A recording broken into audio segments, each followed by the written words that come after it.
अरे ये क्या, जगन्नाथ भगवान के गहने चोरी हो गए। सुबह होते ही मंदिर में हड़कंप मच चुका था। मंदिर के कैमरे तुरंत चेक किए गए, पूरी रात की रिकॉर्डिंग देखी गई, लेकिन हैरानी की बात ये थी कि किसी भी कैमरे में कोई आता हुआ या जाता हुआ नहीं दिखा। पुरी के उस पुराने मंदिर में एक बच्चा रहता था। कोई बाहर वाला देखे तो सोचे कि मंदिर में बच्चा कैसे रह सकता है, लेकिन जो लोग वहाँ रोज आते थे वो जानते थे कि ये बच्चा मंदिर का ही हिस्सा था।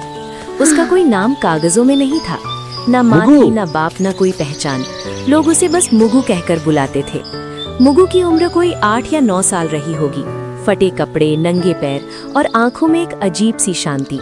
वो मंदिर में ही सोता था, मंदिर में ही भूखा रहता था और मंदिर में ही हंस लेता था। जब कोई उससे पूछता कि तेरा घर कहाँ है, तो वो बिना सोचे सीधा भगवान जगन्नाथ की मूर्ति की तरफ देखता और कहता, यही जहाँ जगन्नाथ जी रहते हैं। लोग इसे बच्चों की मासूमियत समझते थे, लेकिन मुगु मजाक नहीं कर रहा होता था। मुगु भगवान जगन्नाथ को भगवान नहीं मानता था, वो उन्हें अपना सबसे अच्छा दोस्त मानता था। हर सुबह वो मूर्ति के सामने बैठकर बोलता, आज देर हो गई दोस्त, पुजारी अंकल ने झाड़ू नहीं दी। कभी शिकायत करता कल तुमने सपना क्यों नहीं भेजा? और कभी रूठ जाता, अगर आज खिचड़ी नहीं मिली ना तो मैं बात नहीं करूंगा। अजीब बात ये थी कि मुगु की बातें कभी खाली नहीं जाती थी। एक दिन दोपहर की आरती के बाद मंदिर में एक औरत आई। उसके कपड़े फटे थे, आंखें सूजी हुई थीं और आवाज कांप रही थी। वो भगवान के सामने गिर पड़ी और रोते हुए बोली, मेरे बच्चे को बचा लो। कहाँ? वो अस्पताल में है, डॉक्टर कह रहे हैं बिना पैसों के इलाज नहीं होगा। मंदिर में लोग खड़े थे। कोई बोला, भगवान पर छोड़ दो, जो होगा अच्छा होगा। लेकिन कोई आगे नहीं बढ़ा। मुगु सब देख रहा था। वो धीरे से उस औरत के पास गया और पूछा, आंटी आपका बच्चा कितना छोटा है? औरत ने रोते हुए कहा, तेरे जितना। मुगु चुप हो गया। उस रात जब मंदिर बंद हो गया और सब लोग चले गए, मुगु अकेला भगवान के सामने बैठा रहा। बहुत देर तक वो कुछ नहीं बोला, फिर धीरे से पूछा, दोस्त, वो बच्चा मर जाएगा क्या? मूर्ति चुप थी। मुगु की आंखें भर आईं। उसने कहा, अगर उसके पास माँ है तो उसे क्यों ले जाओगे? उसी पल मुगु को ऐसा लगा जैसे किसी ने बहुत पास से कहा हो, मेरी मोतियों की माला ले जाओ। मुगु घबरा गया। उसने मूर्ति की तरफ देखा और सच? बोला, आप नाराज नहीं आप होगे? नाराज नहीं होगे? कोई जवाब नहीं आया, लेकिन मुगु की नजर माला पर टिक गई। अगली सुबह मंदिर में हड़कंप मच गया। पुजारी चिल्लाने लगे, अरे ये क्या, भगवान की मोतियों की माला गायब है। मंदिर के कैमरे चेक किए गए, पूरी रात की रिकॉर्डिंग देखी गई, लेकिन ना कोई आता दिखा ना कोई जाता। तभी एक आदमी बोला, कल रात मैंने उसी बच्चे को मंदिर में घूमते देखा था। सबकी नजर एक साथ मुगु पर चली गई। मुगु कुछ नहीं बोला, उसकी मुट्ठी कांप रही थी। उसी समय मंदिर के बाहर वही औरत खुशी से रो रही थी। वो सबको बता रही थी कि किसी ने भगवान की माला बेचकर उसके बच्चे का ऑपरेशन करवा दिया। मंदिर के अंदर लोग भगवान को देख रहे थे और मंदिर के बीच में एक बच्चा चुपचाप खड़ा था। एक पुजारी ने परेशान होकर कहा, अगर कोई इंसान आया होता तो कैमरे में जरूर दिखता। दूसरे पुजारी ने धीरे से कहा, ऐसा तो तभी हो सकता है जब कोई आया ही ना हो। लोगों में खुसुर पुसुर बढ़ने लगी और हर कोई एक दूसरे की तरफ शक से देखने लगा। उसी भीड़ में एक आदमी ने अचानक कहा, रात को मैंने मुगु को मंदिर में घूमते देखा था। ये बात सुनते ही सबकी नजर एक साथ मुगु पर चली गई। मुगु उस समय मंदिर के एक कोने में खड़ा था और उसे समझ नहीं आ रहा था कि सब लोग उसे ऐसे क्यों देख रहे हैं। एक आदमी ने सख्त आवाज में पूछा, तू रात को मंदिर में क्या कर रहा था? मुगु ने धीरे से कहा, रोज की तरह भगवान से बात कर रहा भीड़ था। में से किसी ने ये कहा। बच्चा हमेशा यहाँ रहता है और इसे सब कुछ पता होता है। किसी और ने कहा। अगर कैमरे में कोई नहीं दिखा तो चोरी इसी ने की होगी। मुगु की आंखें भर आई और उसने कहा मैंने कि कुछ भी चोरी नहीं किया है। मैंने जो उसने बस किया वो इतना कहा भगवान के कि कहने उसने पर जो था। किया वो भगवान के कहने पर किया था। ये सुनकर लोग हंस पड़े और किसी ने ताना मारते हुए कहा, भगवान बच्चों से चोरी नहीं करवाते। मुगु कुछ नहीं बोला और उसकी नजर जमीन पर टिक गई। उसी समय मंदिर के बाहर शोर मच गया, क्योंकि वही औरत भागती हुई आई थी जो कल रो रही थी। वो खुशी से कांपती आवाज में बता रही थी कि उसके बच्चे का ऑपरेशन हो गया है और डॉक्टरों ने जान बचा ली है। उस औरत ने रोते हुए कहा, किसी ने भगवान की मोतियों की माला बेचकर पैसे दिए हैं। ये सुनते ही मंदिर के अंदर सन्नाटा फैल गया और लोगों के चेहरे बदलने किसी ने लगे। मोतियों की माला अब बेच दी थी। सवाल ये नहीं था कि बच्चा बचा कैसे, बल्कि ये था कि माला आखिर गई कहाँ। मुगु अब भी चुपचाप खड़ा था और उसे नहीं पता था कि अगला सवाल सीधे उसी की जिंदगी बदलने वाला है। मंदिर के अंदर अब माहौल बदल चुका था और जो लोग सुबह तक चमत्कार की बात कर रहे थे वही अब सवाल पूछ रहे थे। हर नजर मुगु पर टिकी थी और किसी को उसकी मासूमियत दिखाई नहीं दे रही थी। एक आदमी ने ऊंची आवाज में कहा कि अगर माला भगवान के कहने पर ली गई थी तो वो अभी वापस क्यों नहीं आई? मुगु ने घबराई हुई आवाज में कहा, मुझसे कहा गया था कि वो माला उस माँ को दे आओ ताकि उसका बच्चा बच सके। भीड़ में से किसी ने कटाक्ष करते हुए कहा कि अब बच्चे भगवान के नाम पर चोरी भी करने लगे हैं। दूसरे आदमी ने कहा कि ऐसे बहाने हर चोर बनाता है।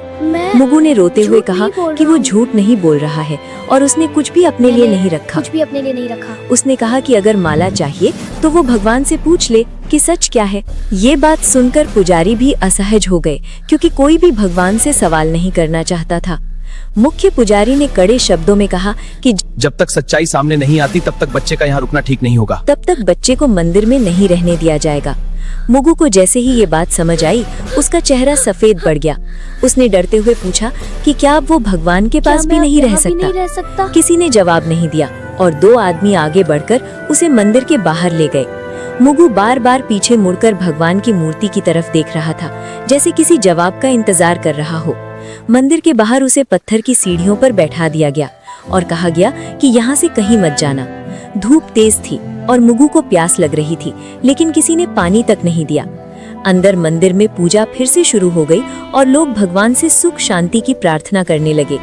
बाहर एक बच्चा चुपचाप बैठा था, जिसे समझ नहीं आ रहा था कि उसने गलत क्या किया।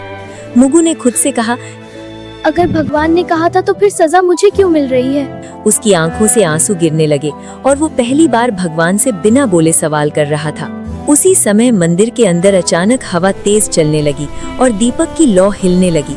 कुछ लोगों ने इसे भगवान की नाराजगी कहा और कुछ ने इसे महज हवा का झोंका मान लिया। मुगु अब भी सीढ़ियों पर बैठा भगवान की तरफ देख रहा था और उसे नहीं पता था कि ये चुप्पी आने वाले तूफान की शुरुआत। शाम होते ही मंदिर के समिति की बैठक बुलाई गई क्योंकि मामला अब सिर्फ माला का नहीं रहा था। लोग बाहर खड़े थे और अंदर ये तय हो रहा था कि एक अनाथ बच्चे के साथ क्या किया जाए। एक सदस्य ने कहा कि अगर आज सख्ती नहीं दिखाई गई तो कल हर कोई भगवान के नाम पर कुछ भी उठा लेगा। दूसरे ने कहा, बच्चे को बाहर रखने से मंदिर की शांति बनी रहेगी। मुख्य पुजारी चुप बैठे थे और बार बार भगवान की मूर्ति की तरफ देख रहे थे। आखिर उन्होंने भारी आवाज में कहा कि जब तक माला वापस नहीं आती, मुगु मंदिर में नहीं रहेगा। ये फैसला होते ही किसी ने बाहर आकर लोगों को बता दिया कि बच्चे को मंदिर से निकाल दिया गया है।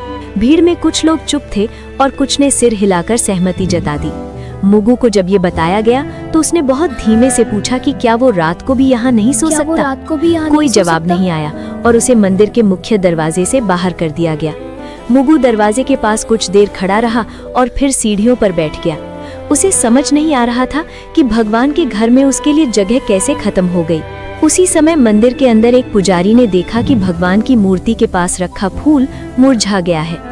उसने इसे अशुभ संकेत बताया, लेकिन किसी ने उसकी बात पर ध्यान नहीं दिया। रात बढ़ती गई और मंदिर के कपाट बंद हो गए। मुगु बाहर ही बैठा रहा और ठंडी हवा में सिकुड़ता गया। उसने खुद से कहा कि शायद भगवान उसे आज रात जवाब देंगे, लेकिन बहुत देर तक कुछ नहीं हुआ और सिर्फ घंटियों की दूर की आवाज सुनाई देती रही। उसी रात शहर में एक अजीब सी खबर फैलने लगी कि अस्पताल में उस बच्चे की हालत अचानक बहुत सुधर गई है। डॉक्टर कह रहे थे कि इलाज उम्मीद से कहीं ज्यादा असरदार रहा। लोगों ने इसे भगवान की कृपा कहा और कुछ ने मंदिर में फिर से दान देने की बात की। किसी ने ये नहीं पूछा कि उस कृपा की कीमत किसने चुकाई। मुगु को इस खबर की कोई जानकारी नहीं थी और वो बाहर बैठे बैठे सो गया। उसके चेहरे पर डर नहीं था बल्कि थकान थी, जैसे उसने बहुत भारी बोझ उठा लिया हो। आधी रात के बाद मंदिर के अंदर अचानक दीपक अपने आप तेज हो गया। कुछ पुजारी घबरा गए और बोले कि भगवान कुछ कहना चाहते हैं, लेकिन बाहर मंदिर की सीढ़ियों पर एक बच्चा बेसुध पड़ा था और कोई उसे देखने नहीं आया।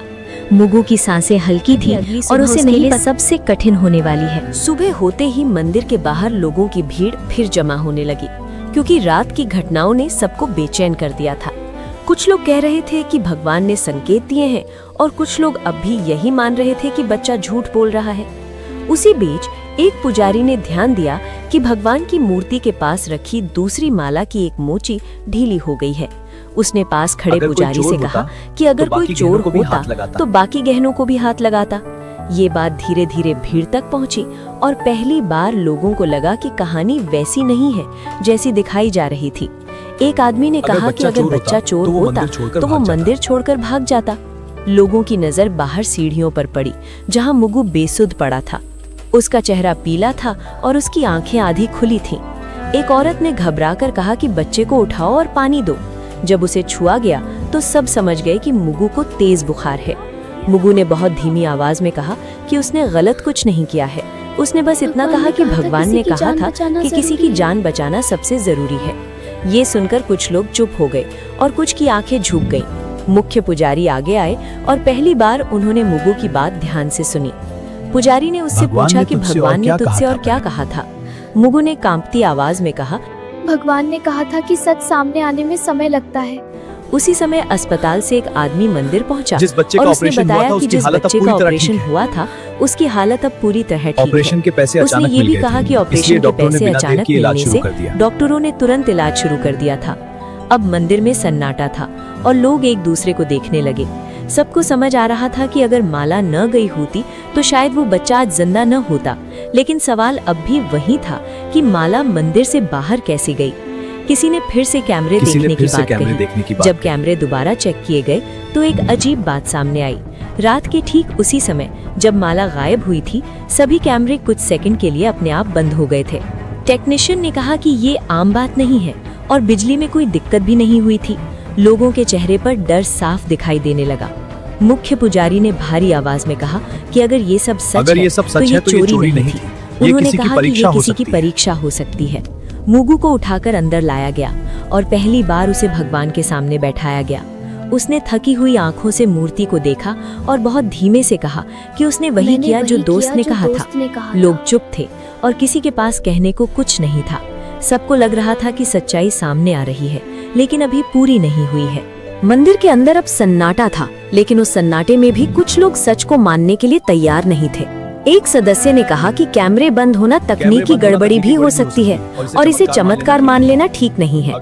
दूसरे ने कहा कि अगर आज बच्चे की बात मान ली गई तो कल कोई और भी भगवान का नाम लेकर चोरी करेगा। ये बातें सुनकर कुछ लोग सहमति में सिर हिलाने लगे। मुगु को अंदर लाने के बाद उसकी हालत और बिगड़ने लगी थी। उसका शरीर तप रहा था और सांसें तेज हो गई थी। एक पुजारी ने कहा कि बच्चे को डॉक्टर के पास ले जाना चाहिए, लेकिन समिति के एक आदमी ने कहा कि पहले सच्चाई तय होनी चाहिए, इलाज बाद में भी हो सकता है। ये बात सुनकर कुछ लोग असहज हो गए, लेकिन किसी ने खुलकर विरोध नहीं किया। मुगु ने आंखें खोलकर बहुत धीमे से कहा कि उसे अब डर नहीं लग रहा है। उसने कहा कि अगर वो बाहर ही मर जाता तो भी उसने सही काम किया होता। ये सुनते ही मंदिर के अंदर खड़े कुछ लोगों की आंखें भर आईं। उसी समय एक आदमी जोर से बोला कि अगर बच्चा इतना ही सच्चा है तो भगवान उसे क्यों नहीं बचा रहे। ये सवाल ऐसा था जिसे कोई सुनना नहीं चाहता था। मुगु ने कमजोर आवाज में कहा कि भगवान हमेशा किसी को बचाने नहीं आते। उसने कहा कि कभी-कभी भगवान चाहते हैं कि इंसान सही फैसला ले। ये बात सुनते ही मंदिर में कुछ लोगों को गुस्सा आ गया।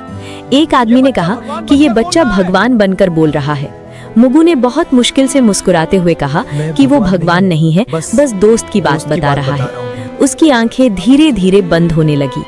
उसी समय बाहर से आवाज आई कि एम्बुलेंस आ गई है। कुछ लोग राहत की सांस लेने लगे और कुछ अब भी खड़े रहे। जब मुगु को उठाकर बाहर ले जाया गया तो मंदिर के अंदर अचानक तेज हवा चली।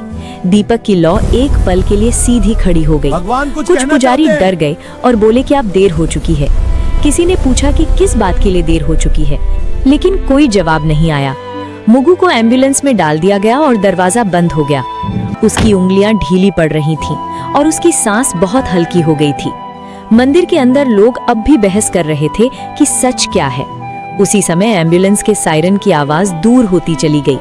मुख्य पुजारी ने भगवान की मूर्ति की तरफ देखा और पहली बार उनकी आंखें भर आईं। उन्हें समझ आ गया था कि सही और गलत के बीच का वक्त बहुत कीमती होता है। एम्बुलेंस के जाते ही मंदिर के अंदर एक अजीब सी खामोशी फैल गई और बहस अपने आप रुक गई। लोग एक दूसरे का चेहरा देख रहे थे, जैसे सबको अचानक समझ आ गया हो कि अब शब्द बेकार हैं।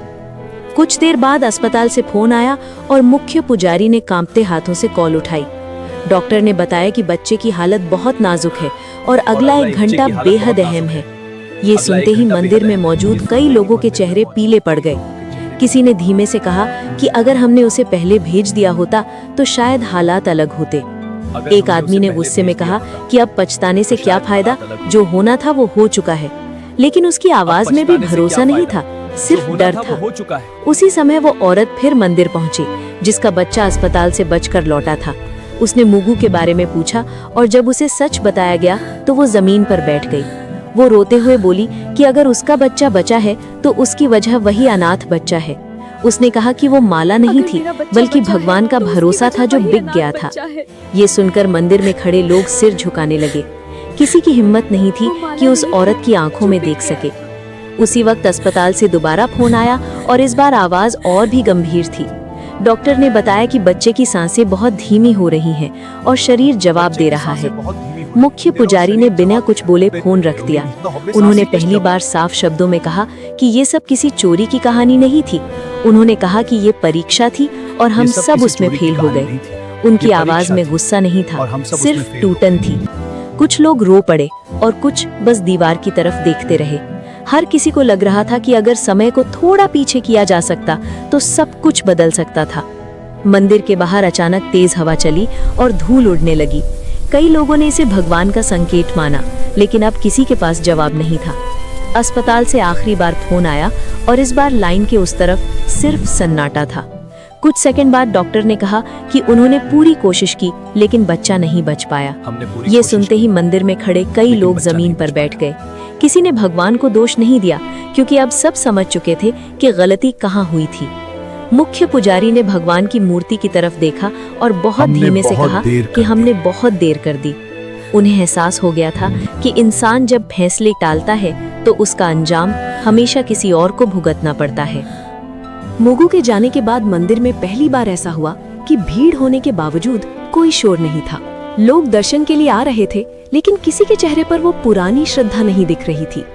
मुख्य पुजारी ने आदेश दिया कि उस दिन कोई उत्सव नहीं होगा और मंदिर में सादगी रखी जाएगी। कुछ लोगों ने राहत महसूस की, लेकिन कुछ को लगा कि ये सब दिखावा है। उसी दिन शाम को खबर फैली कि अस्पताल में उस बच्चे की मां अब भी बैठी रो रही है।